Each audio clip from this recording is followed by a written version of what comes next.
Welcome to week 2 of If We Date. My name's Clayton Walker. I'm the pastor here at Raider Church, and I'm just going to go ahead and tell you, and many of you know if you've been here for very long, I've made tons of mistakes in my dating relationships, and that's what this series we're talking about, this mistakes that we all make in our dating relationships. And one of those mistakes was when my wife and I were dating, we thought it would be fun to like do these sports dates each week, okay? And some of you are like, that doesn't sound like a mistake, like that sounds kind of cute. It started out cute, okay? It really did. It got ugly really fast, okay? So when we're playing like, one week we're playing one-on-one basketball, okay? And we're going at it, and my wife and I, we are both competitive. And so it's like, we're like fouling each other, and it's getting like bloody, okay? It started out real cute, but it turned into like this mistake. We're playing tennis, okay? And she's just killing me, because every time I hit a ball, it's like going over the fence. And so we're playing tennis, and she's murdering me. And then we go play golf one week, and she's like, she swings the club one time, and she's like, I'm done, I don't want to do this, this hurts my hands. And I'm like, we just got here. You can't be done. Like, we got like 18 holes. We got a lot more golf to play. She's like, no, I don't want to do it. I'm like, oh, okay, well, date's over. So then we try the next thing, and here's where it went really, really wrong. We went bowling, okay? And here's why it went really wrong. Because I'm not a good bowler. And my wife is like this bowler, like a 50-year-old man with this gut, with the hairy chest that's like coming out of the top of the shirt with her own, ball that she's got and her own wrist guard, and she's bowling, and she's just murdering me, and she's going total beast mode on me. And I'm like, I thought like I had this cute little girl, for my date, and she's like, up into my face and talking trash and like scoring like 300, getting all these strikes, and I'm like in the gutter every single time. And so just guys, don't, unless you're like really good at bowling, don't take your girl bowling, okay? They turn into like this big old beast mode on you, okay? And like make you feel like small and insignificant, okay? So those were some of my many mistakes. And as we were getting ready for this series, I was just kind of doing some searches on Twitter, social media, and trying to figure out what are some other people's bad experiences. So here we go. Here's some more this week. She showed up with 5 crazy kids. She was babysitting. There weren't enough seats, so I had to sit at a different table. That's a bad date. That's not going well. Next, we were driving to dinner, and he made me laugh so hard, I said, I love you. And then I followed it up with, like as a brother. My date took me to a nice restaurant. Our server leaned into me and said, you're the 3rd one this week. That's a mistake. Guys, go to a different restaurant, okay? Don't go to the same one, like several nights in the same week. Next. So if we date, taking me to Target to look around counts as a date. I love that place. So guys, there's a great date option, okay? Take them to Target and let them shop around, okay? So next, if we date, you've got to make me cheesecake, all right? This girl loves her some cheese, or maybe it's a guy. I don't know. All right, here we go. If we date, I promise this will never happen.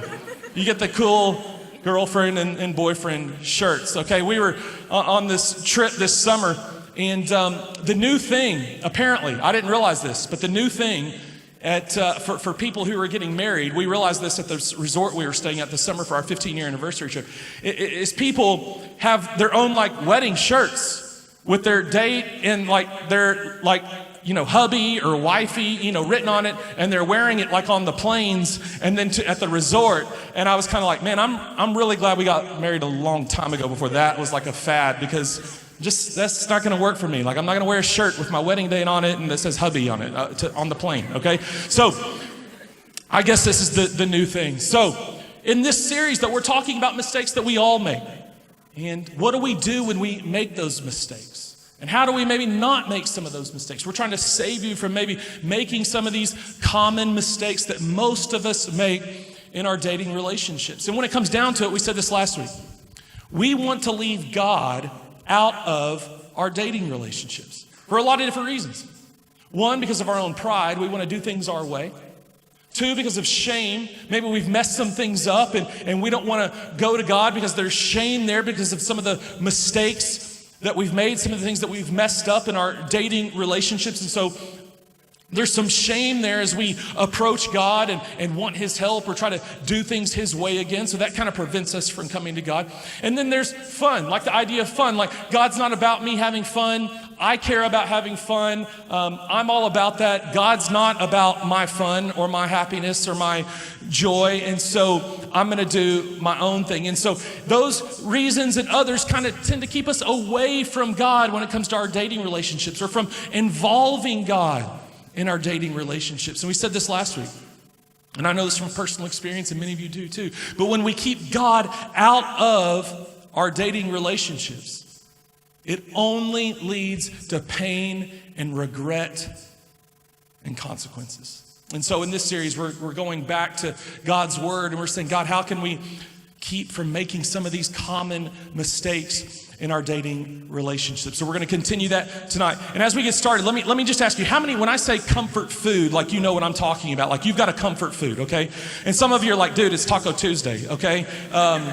I've got so many tacos inside of me, like I'm feeling bloated right now. So comfort food. Mine is Outback, okay? Outback Steakhouse. I love going to Outback. I love Outback cheese fries, and I get the Alice Springs chicken, which is this chicken with cheese and bacon, and then I love their ranch. They've got this spicy ranch for their salad and for the cheese fries, and then they got this dessert. It's called the Chocolate Thunder from Down Under. And guys, man, that thunder is incredible. And so I love Outback, okay? That's my comfort food. No matter what the occasion is, I want Outback. If it's been a long day, I want Outback. If I've worked hard, I want Outback. If there's a celebration to be had, like my birthday, I want Outback. If I'm struggling, if I'm upset, if I'm anxious, I want to go to Outback, okay? It's the answer, really, and this is what a comfort food is, to all my problems. I love Outback. I go there and I feel great. I get to eat my cheese fries. I get to have my spicy ranch. Here's the problem, though, with comfort foods, okay? Is you can get a little too comfortable with them, right? And so in my mid-20s, I got really comfortable with Outback, like way too comfortable. Like, we knew each other really well. Like, I was going there like once a week just to order cheese fries and like take them home and eat them. And that's not good. And so I gained a ton of weight because I got so comfortable with Outback, and I got really uncomfortable with working out. I just stopped working out. And so I gained a ton of weight because I got so comfortable with Outback. The problem with that is when you decide you want to start losing some weight, it takes getting really uncomfortable to lose and to drop that weight. And so for 11 months, like, I cut out everything, sugar, and I stopped drinking Dr. Pepper, and that was like getting off crack, and I stopped going to Outback, and I lost a ton of weight, but it was really uncomfortable, like, to do so. Like, I was so cranky and so, like, anxious and everything from getting off the Dr. Pepper. Like, I couldn't sleep well, and I was having withdrawals, and my wife was like, just go back to Outback. Just start drinking Dr. Pepper again. Like, I don't want to deal with your attitude because you're so cranky from not having all that sugar. So I had to get really uncomfortable. This past week, I saw this video, what those workout videos you see on Facebook or whatever. And it was like a video of a guy doing like 30 different plank exercises, okay? I don't ever do plank exercises. It's just not something I do. But I decided this week, I can do that. I'll do that. And so I decided, like, in one sitting, like, I was going to do all 30 plank exercises, okay? So I did that. It was very uncomfortable, but that led to even more discomfort as, like, the next couple of days, I couldn't even rotate. Like, I couldn't move. I was so tight. I was in so much pain. In fact, I've still got some stiffness back here in my back from doing that stupid Facebook video. It made me very uncomfortable. But working out, things like that are good for us, oftentimes are uncomfortable. You might be thinking, why are we talking about this? Because a lot of us have, and I did myself, we have comfort people, comfort relationships.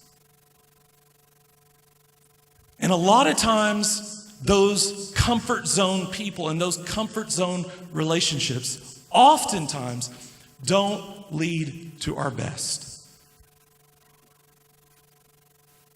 Jesus, surprisingly, Many of us, we might not think this, but when you read through the Gospels, Jesus brings a lot of discomfort into the picture. He made lots of people actually very uncomfortable.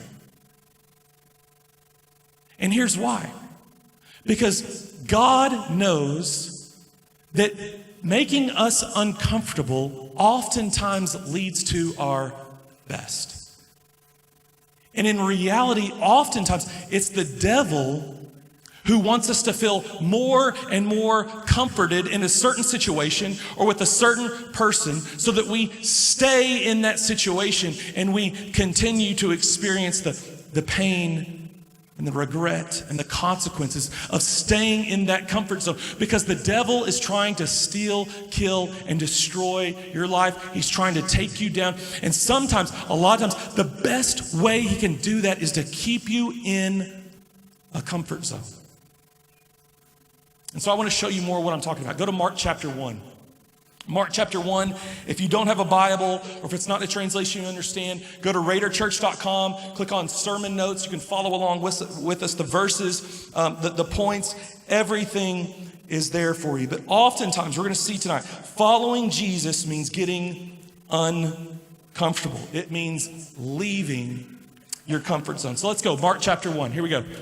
Mark 1, one day as Jesus was walking along the shore of the Sea of Galilee, he saw Simon and his brother Andrew throwing a net into the water, for they fished for a living. Jesus called out to them, "Come, follow me, and I will show you how to fish for people." And they left their nets at once and followed him. A little farther up the shore, Jesus saw Zebedee's sons, James and John, in a boat preparing their nets. He called them at once, and they also followed him, leaving their father, Zebedee, in the boat with the hired men. So Jesus comes along, and he sees these men, and he calls out to them to come and follow him. But here, in these verses, following Jesus means leaving everything they know, all that's familiar to them. Their job is familiar. Their way of making an income is familiar to them. They're at home with their father, in relationships and in situations that are comfortable to them, that are familiar to them. They know this job and this family. These are all known aspects of their life. It's a comfort zone. And Jesus comes and says, "Come follow me." And that means they have to leave their comfort zone. They have to leave what's familiar, fishing and their family, in order to follow Jesus. Jesus comes and he brings all kinds of disruption into their life in order for them to follow him. You know, oftentimes, the greatest enemy of our faith, of our growth, isn't fear. Fear can actually lead to great steps of faith. The greatest enemy, check this out, the greatest enemy of our faith, of growth, is what's familiar. The greatest enemy to your growth in your relationship with Jesus, your growth as a person, even just basic maturing and growing up, the greatest enemy to walking and growing in faith is what's familiar. Jesus comes along to these men and calls them to follow him, and it means leaving everything that was familiar behind and beginning to walk with and follow Jesus. The disciples left what was known for the unknown in order to follow Jesus. See, comfort will keep you in what's familiar. It will keep you in a routine. When I was in high school, I dated this girl for about 2 or 3 years, and she was a great girl. And I'm going to talk more about this next week. But in a rocky time in my life, this was a stable, comfortable relationship. Many of you know this, but my parents got divorced when I was a junior in high school, and that was a really rocky, just rock bottom time in my life and in my family's life, and we really struggled through all that. But this relationship, this dating relationship that I had with this girl was one of the constants, was one of the things in my life that wasn't changing, that wasn't shifting. It was a comfort zone for me. It was a comfort person for me. And that in and of itself isn't bad. The problem was that I knew, even in the middle of all that, because of the decisions that we were making together, bad decisions that weren't what God wanted for us, I knew that this was something God was calling me out of. But I stayed in it because it was what was comfortable. It was familiar, and it brought security to me. You see, oftentimes those comfort zones are places that we will find identity and security. And that identity and that security makes us feel comfortable. It makes us feel safe, especially when there's a lot of other things changing around us. The problem is, I knew that wasn't who God had for me. I knew it.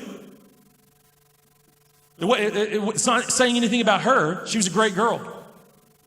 I knew this wasn't who God had for me, yet I stayed in that relationship anyways because it was a comfort zone for me. And instead of finding my comfort and my satisfaction, my fulfillment, my safety in Jesus, my identity in Jesus, I was finding it in her and in that relationship. And so I stayed in, even though I knew it wasn't God's best for me. Even though she knew I wasn't God's best for her. We stayed in this relationship and we continued in that same routine of destructive choices and consequences.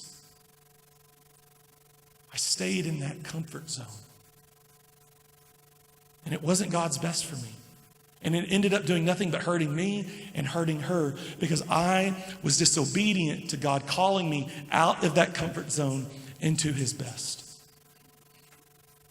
So years go by, and in the process, and I'm going to share more about this next week, but in the process, I hurt deeply. My wife now, Darby, in that whole process, in that whole time, I really hurt her bad. I really thought there was no chance that we would ever be together because of the decisions I made with this other girl, and so I was scared. I was scared that there wasn't anyone else out there for me. And so I stayed in that comfort zone. I stayed in what was familiar because I was scared. I was scared of the unknown. I had my known spot where I was safe, where I was comfortable. I was scared of the unknown. And so I stayed in that relationship. Several years go by and I've been growing in my relationship with Jesus. I've been finding more of my comfort and my security, my identity in him. And I continue to hear God saying to me, this isn't who I have for you. This isn't my best for you. And so I finally, not knowing what was next, not knowing what was out there, not knowing if there was anyone else for me, I trusted God. We ended that relationship. A few weeks later, a month goes by, and I run into Darby, my wife, at a college service just like this. We hadn't talked in probably a year. Long story short, I'll share more of it next week. We started talking. A week later, we were dating. 11 months later, we were engaged. 11 months later, we were married. It took me stepping out in faith, out of my comfort zone, into the unknown, into what was scary, leaving the familiar for the unknown, to experience God's best for my life. It took me getting uncomfortable in order to walk into God's calling for my life. It took me getting uncomfortable to be able to walk into God's best for my life.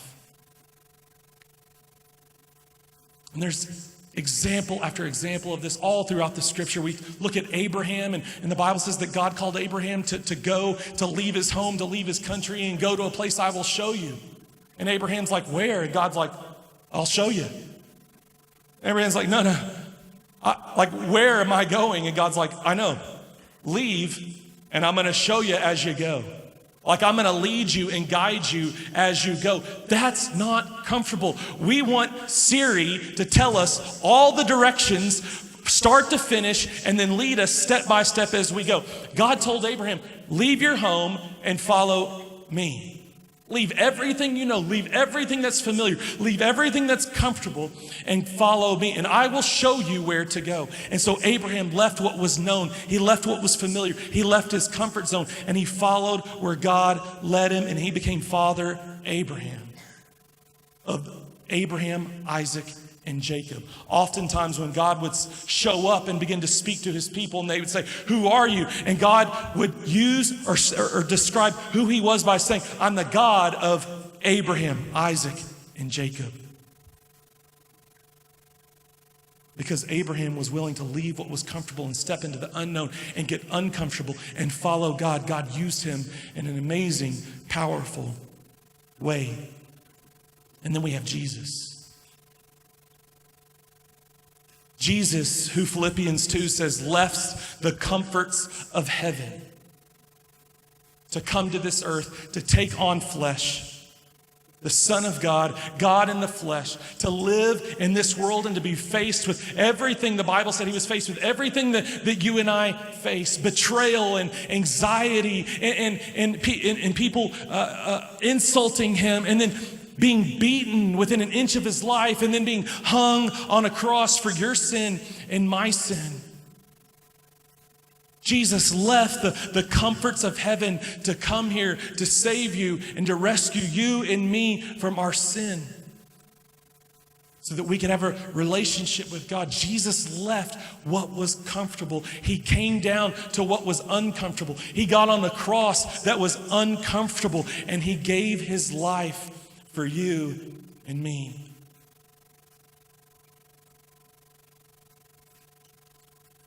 We see it time and time again all throughout the scripture, that it's oftentimes leaving a comfort zone and stepping into the unknown that's the door to experiencing God's best for your life.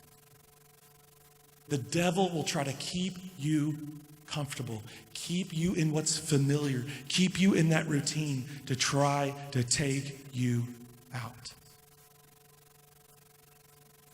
So Jesus calls these guys from everything they know into the unknown, from what's familiar into a scary, kind of fearful thing of leaving everything they've known to follow Jesus. And then watch what happens next. Verse 21, it says, Jesus and his companions, the disciples, they went to the town of Capernaum. And Capernaum means village of the Comforter. So Jesus calls these guys to follow him, and Jesus begins to go from place to place and region to region, and he's healing the sick, and he's feeding people, and he's casting out demons, and he's preaching the good news about the kingdom. And Capernaum was a place that Jesus actually based a lot of his ministry out of. He did a lot of miracles here, more miracles than anywhere else. He preached here a lot. This is kind of his home base. And so he goes into Capernaum with the disciples, and it says when the Sabbath day came, he went into the synagogue and began to teach. The people were amazed at his teaching, for he taught with real authority, quite unlike the teachers of religious law. And then watch this. Suddenly, a man in the synagogue who was possessed by an evil spirit cried out, "Why are you interfering with this Jesus of Nazareth? Why have you come? To destroy us? I know who you are, the Holy One of God." But Jesus reprimanded him. "Be quiet. Come out of the man," he ordered. At that, the evil spirit screamed, threw the man into convulsion, and then came out of him. Capernaum, village of the Comforter. You know, Jesus said about this region, this village, Capernaum, he said that more miracles were done here than anywhere else. And he told the people of Capernaum, if Sodom and Gomorrah had seen the miracles that were done in Capernaum, that even they would have repented and turned from their sin. And so Jesus, later in the Gospels, later in his ministry, ends up cursing this town of Capernaum, village of the Comforter. A place where he did more miracles and he spent more time preaching maybe than anywhere else. Yet he curses them and says, After all the miracles you saw, it's going to be better for Sodom and Gomorrah on the day of judgment than it is for you. Because you saw all of the things that I've done, yet you did not repent. You did not change. Maybe in the village of the Comforter, they were a little too comfortable. You see, a lot of times when we experience success and blessing, it makes us more comfortable. And it's in that time of trial or suffering when we're uncomfortable that we humble ourselves before God and we say, God, I'm going to do things your way. I'm going to change. I'm going to repent. I'm going to turn from my sin, and I'm going to begin to follow after you. I'm going to start doing things your way. It's often during times, if you've been there before, you've seen this, you've known this, in times of trials or in times of suffering, in times of heartache, that we begin to do things God's way and we begin to grow like we've never grown before. It's during those times of discomfort. And so maybe the village of the Comforter got a little bit too comfortable. And one of the things that scholars will say about this situation is that this man who suddenly cried out in the synagogue, it says suddenly a man in the synagogue, like that this man was probably more than likely a part of the synagogue, like he was a regular churchgoer, in other words. Like he was a part of the community there. He was a part of the group that would come regularly to the synagogue to listen to the teachings from these teachers of the religious law. He was always there. But for some reason, this is the first time that this demon-possessed man, the demon inside, cries out and gets uncomfortable. Why is that? Because Jesus showed up. Maybe they had just been going through the motions. They had just been going through the routine, the religious routine. And that religious routine never made the demon uncomfortable. But today, in the village of the Comforter, but maybe today is a new day. It's a different day. Jesus shows up. Jesus is teaching. The demon gets uncomfortable, and Jesus confronts the demon and says, come out. Come out of the man. And it says that the demon threw the man into this convulsion on the ground and screamed and came out of him, and then the man was healed. Maybe these religious people were a little too comfortable. But Jesus shows up on the scene. He begins to speak. It's making people uncomfortable. You see, a lot of times when we get uncomfortable, we want to run. We want to step back. When God begins to bring conviction into our life that gets uncomfortable, we tend to want to run from that instead of step into it and embrace the conviction. You see, a lot of times it's on the other side of conviction, the uncomfort, the discomfort of that conviction, of Jesus confronting something in your life. It's on the other side of that. It's stepping into that. It's leaning into that conviction where God will do a miracle in your life and you will experience His best on the other side of that conviction. You see, there's a difference between conviction and condemnation. Jesus didn't condemn this man. He brought conviction that drove out this demon, but He didn't condemn him. There's a difference. There's a difference between conviction and condemnation. When we're feeling condemned, there's a feeling of, that's who I am. I messed up, I screwed up, that's who I am. And there's a hopeless feeling that there's no change is possible.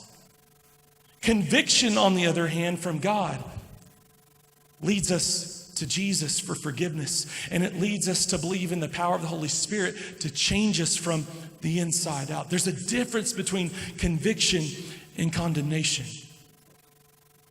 In this scene, Jesus brings conviction through the power of his word as he speaks into this man's life, and this demon leaves him. And through the conviction, through Jesus confronting this man, and there being some discomfort there, this man steps in to God's best for his life. And so, here's what I want you to see tonight. Coming into your calling, God's best for your life, means coming out of your comfort zone. You want to come into your calling, you want to experience God's best for your life, it means coming out of your comfort zone. Forsaking your comfort to pursue God's best for your life means getting uncomfortable. It means embracing the conviction that God brings into your life. And so some of you are here tonight, and I know maybe you're like me, and you've got that comfort person, that comfort relationship, and you know that God has called you out of that. You know that that's not God's best for you, but you continue to stay in it anyways because it's what's comfortable. It's what's safe. It's familiar.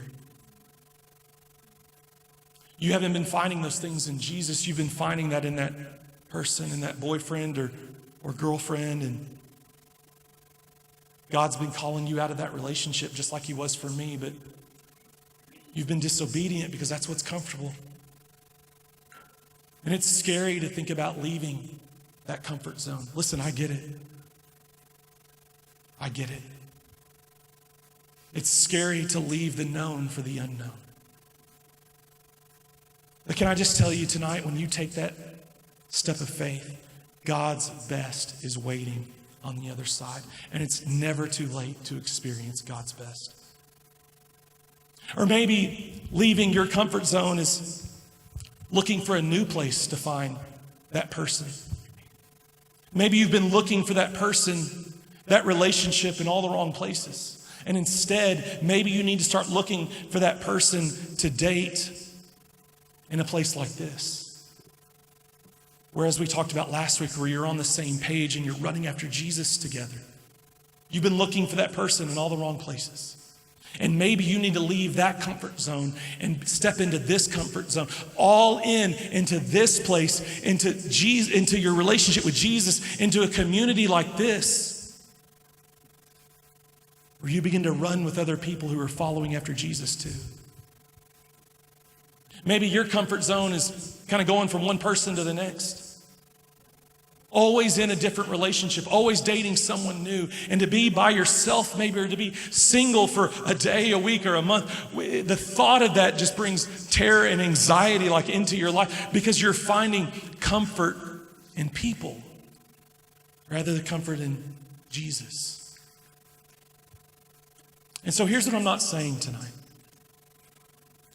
I'm not saying you need to go break up with whoever it is that you're dating. That's not necessarily what I'm saying. I'm saying if Jesus is saying come out, then you need to come out.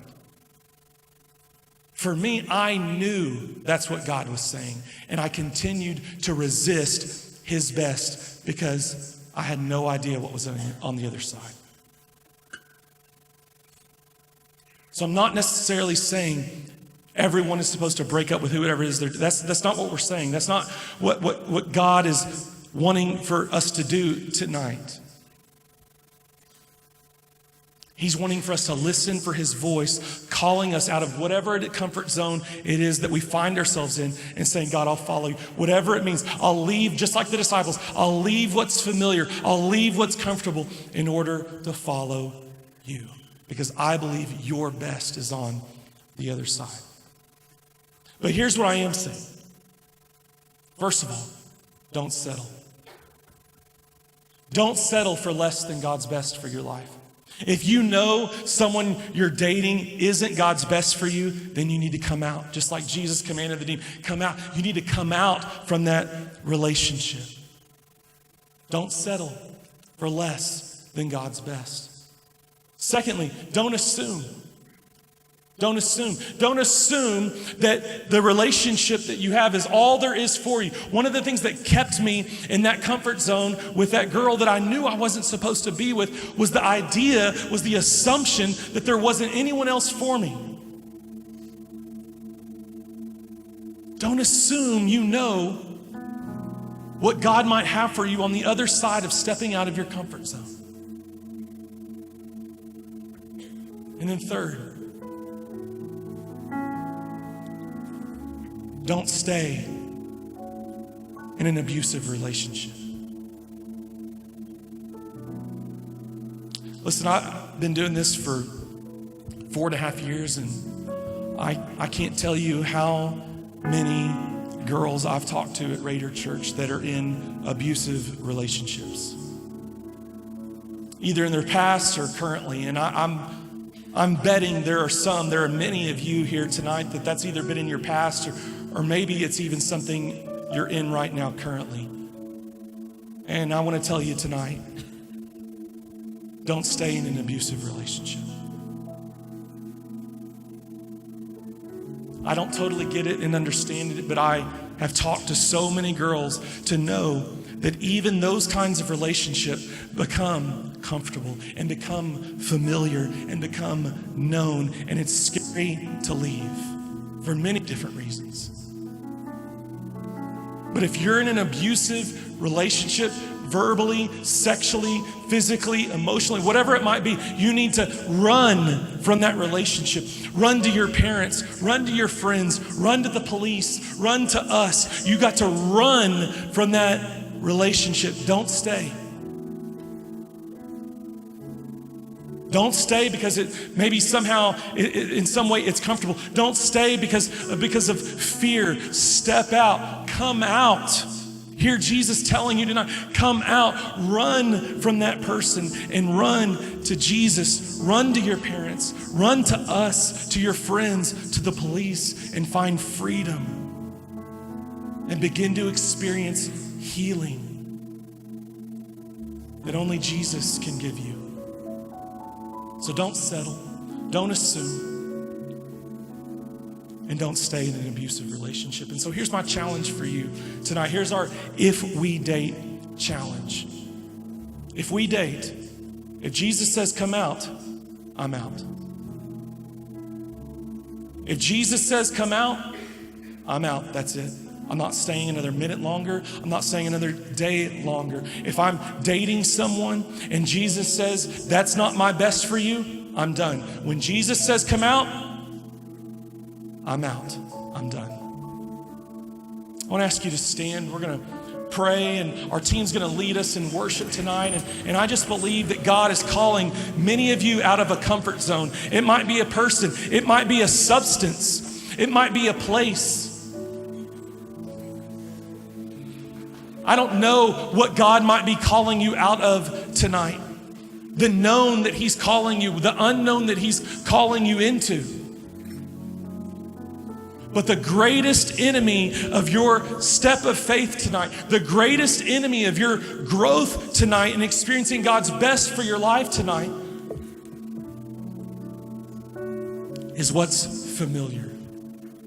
It's what's comfortable. And so my prayer tonight is even as we sing, as we worship, God will begin to make you a little bit uncomfortable. He'll begin to convict you with the power of His Spirit, and He'll begin to call you out of that comfort zone, out of that sin, and into the unknown, to follow Him as He leads.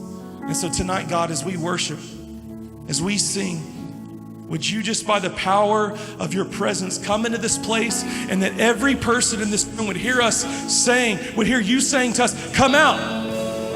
Come out of that comfort zone. Come out of that substance abuse. Come out of that place, that environment. Come out of that relationship. Whatever it is, whatever comfort zone we're in, God, tonight, would you call us out of it? And by your Spirit, even in this moment, would you call us out? And would you give us the strength and the power to leave what's familiar and and to step into the unknown and begin to follow you, just like the disciples did. And so tonight, if that's you, just in an act of surrender, would you just put your hands up in the air and say, God, I'm coming out. There's a comfort zone you're calling me out of, and in full surrender, my hands are up, I'm coming out to you. Jesus, in this moment, for every person in this room whose hands are up, I see them all over the room, God. Would you call us out of those comfort zones? Would you give us the ability, and by the power of your word, just like that demon left that man right now in this moment, God, would you give every person with their hands up in this moment the power and the faith to believe they are coming out tonight, never to go back to that comfort zone. Jesus, you are more than enough. Help us to find our safety and our comfort and what's our fulfillment and our peace. God, help us to find those in you and not in a person. Jesus, we love you.